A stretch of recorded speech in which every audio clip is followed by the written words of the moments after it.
What we are going to be exploring in this video is the first stage of the new Earth star. This is what Thoth calls NUMIS OUM. Now, you've heard me speak about it before, but let me explain it just a little bit better, perhaps. NUMIS OUM is a first stage, but that doesn't mean that you're just there 1 minute and just move on. It is a big first stage. Of course, we're thinking about it with linear time in mind, and that's not the way it works in the new Earth star.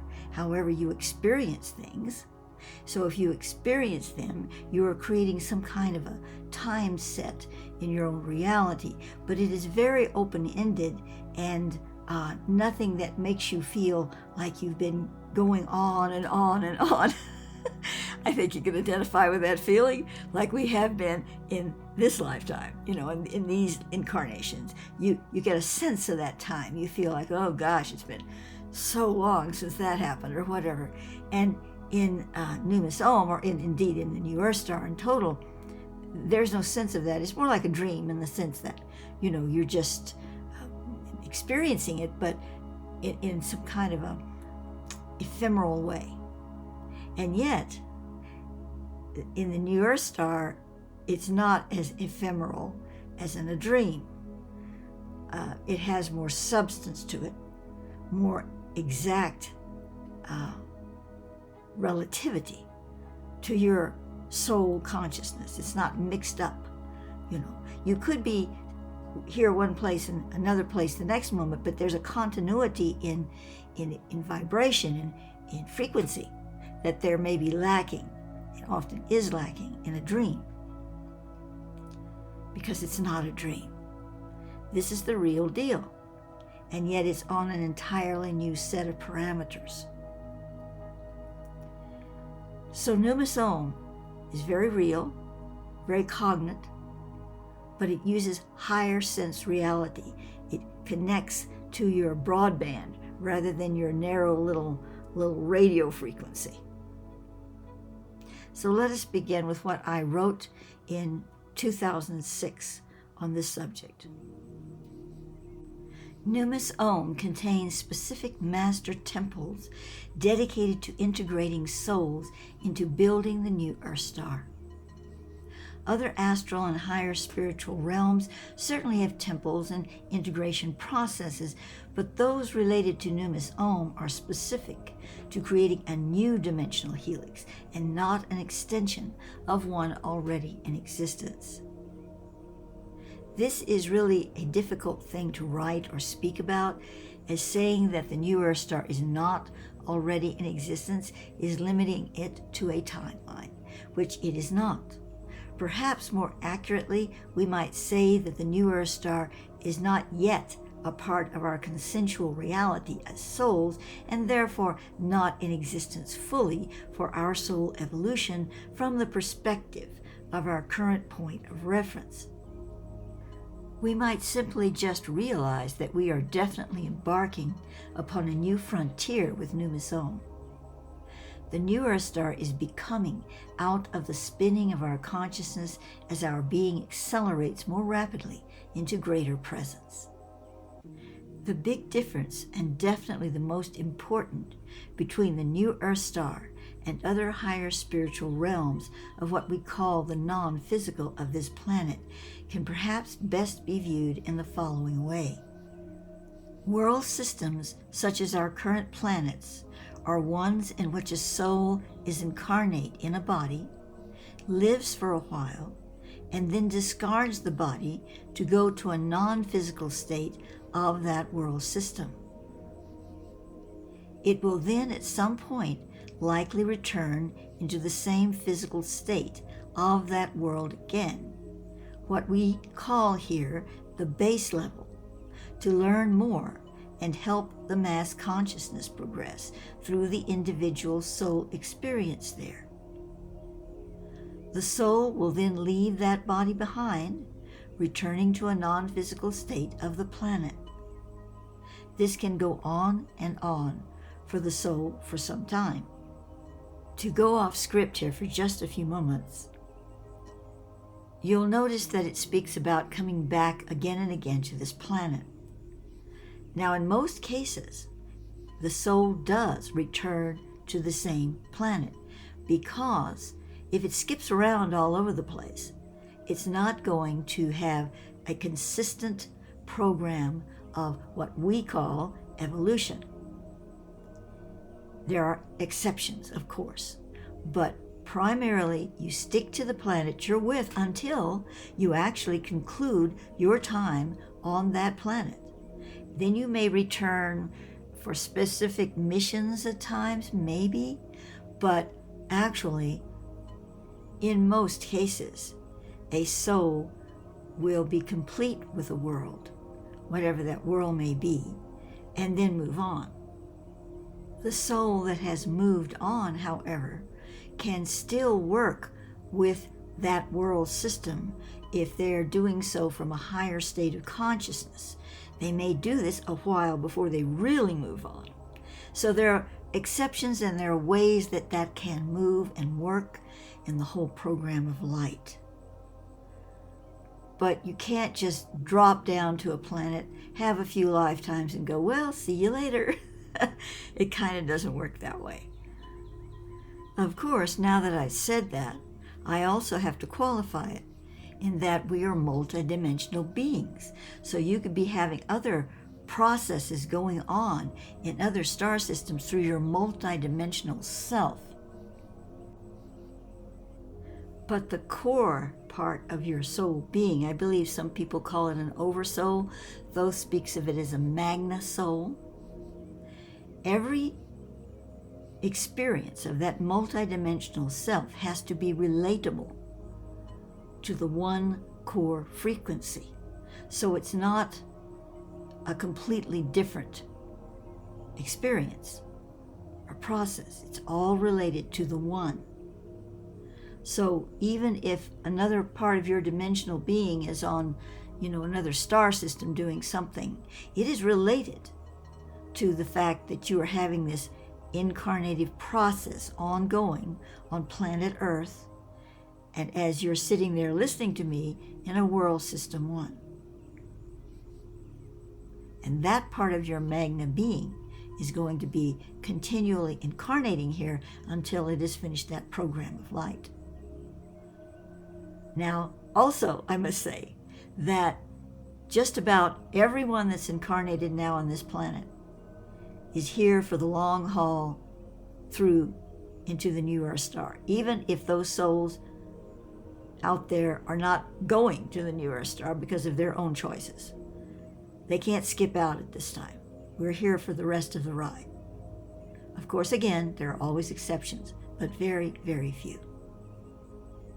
Now let us return to my 2006 article.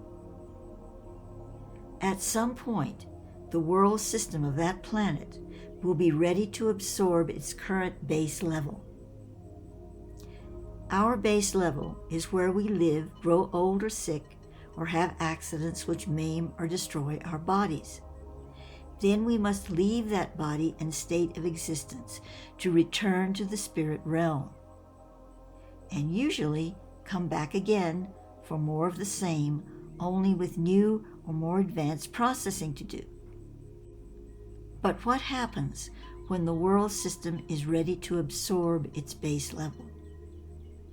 If that base level is a physical, meaning that it can be damaged or destroyed in its physical form, when it is absorbed into the next stage, it will ascend its matter. The molecules of its dense physical are translated into light particles and go with the souls then on the physical planet into the next stage, the first level of non-physical available to it in the daisy chain of that world system. So this means that the daisy chain is intentionally broken, and that little link, which was the physical, is gone. Now the base level of that world is non-physical. Not only that, but all the little astral pockets collecting around the physical disappear in a puff of smoke, as they were totally dependent on the baseline physical world's lower Akasha record to keep it supplied with reality. A lot of souls in this world are and have been for centuries crossing over from this life into the astral pockets, where to some extent they recreate rather small existences based on the limited thoughts, beliefs, and desires they had while in physical embodiment in their last incarnation. Now I'm going to pause again here because this is a big one. We are faced right now on this planet with all these little pockets that are beginning already to dissolve. Very subtly, but they are beginning to dissolve because our reality is preparing for the next level, where we break the daisy chain and go into a world system 2. Those pockets of astral are far more sensitive to that coming event than we are here in the physical with all our distractions. So, certain souls, a lot of souls really, on this planet who are not even a fractional of awareness, do not have a fractional of awareness of the greater picture. And I'm not, pounding my chest and say we all have this wonderful, part of us, so we don't have anything to worry about. No, we have to go through it too, okay? But if we have some awareness that there's something else, and we are working and wanting to move toward it, toward the light, as they say, then we have an expanded platform in our being now to work with to prepare us for that. But other souls, maybe many of them not even incarnated in our now, but in these little astral pockets, or other souls who are incarnated but are very connected to their little astral pockets, those souls are going to go very crazy.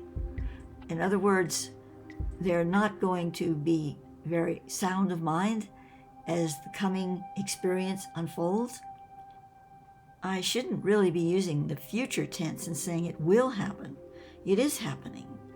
The astral pockets are dissolving to an extent, and the souls in those pockets of astral are fluctuating. They are being disturbed by the situation. Now, here we are in our lifetimes, and yet we're also, because there's really a no-time reality on all of this, we have our astral experiences at the same time, even though we're incarnated right now. So it's a mixed bag, but you could be experiencing some of your astral stuff right now when you're having a really rough day, or you feel you're not, really together like you'd like to be.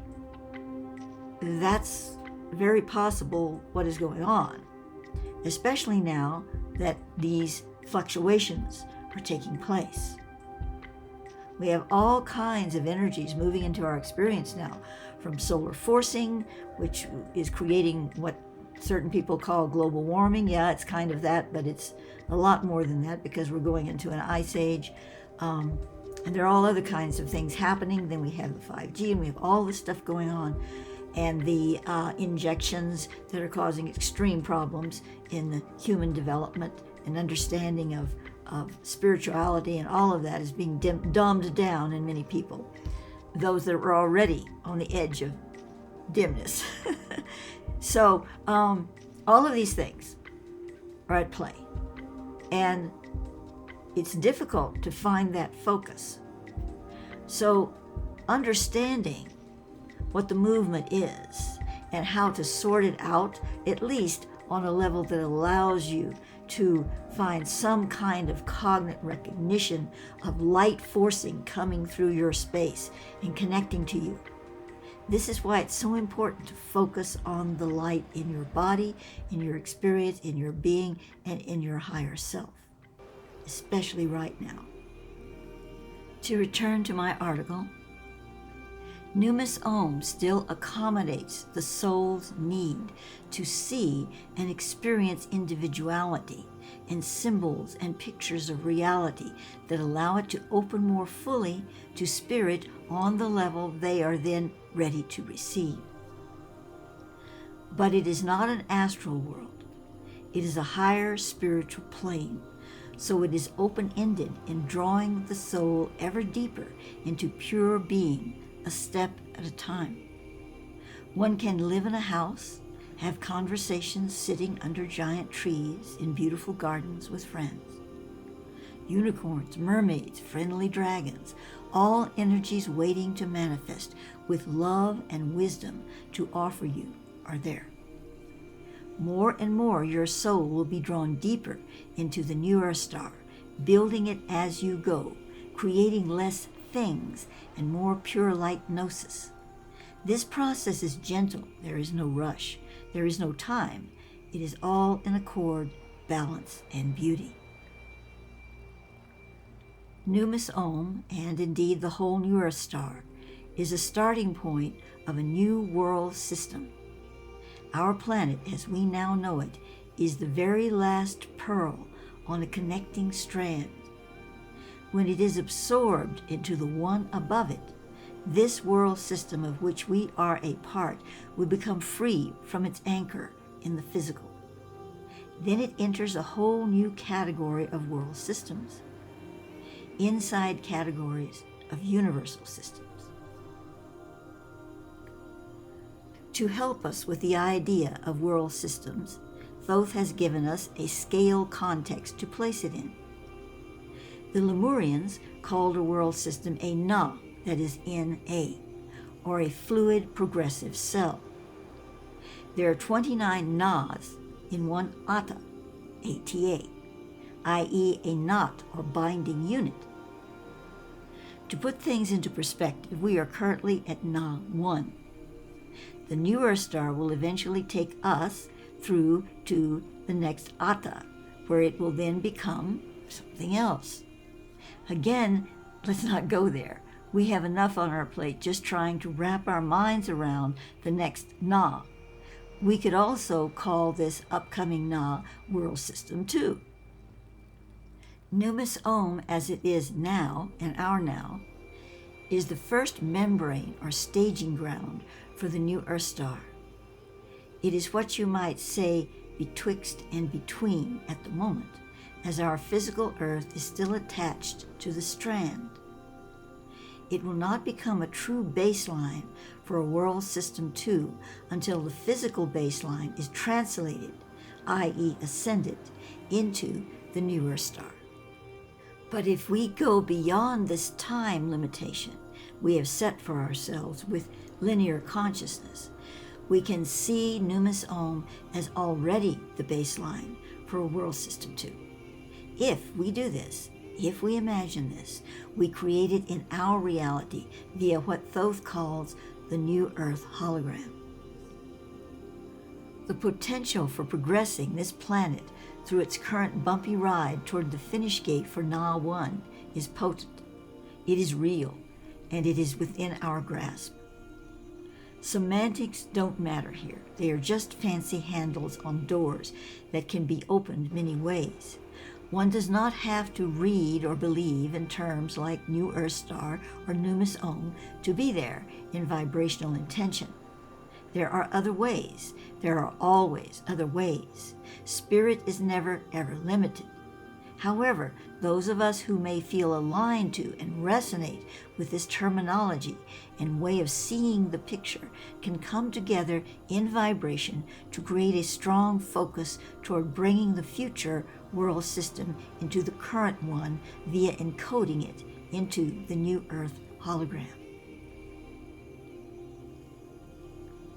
This concludes my article of 2006.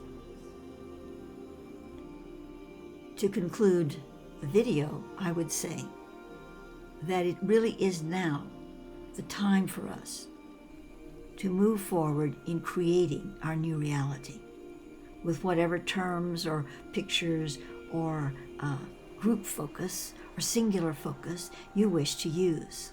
And this does not make a chaotic scene. I mean, it might seem that way if we're all focusing in different patterns, but actually, any words you use, any concepts you use, if you're in the right heart coherence to take you into this spectrum that does have a core science behind it, and we are addressing that science in this video. It may be you want to use different words, you can, but it's the same science. So whatever helps you to go into that science, which is God-based reality, that will take you there. You know, Dorothy had her ruby slippers, and the ruby slippers can change to emerald or gold or blue, you know, rainbow, but they're still going to be the slippers.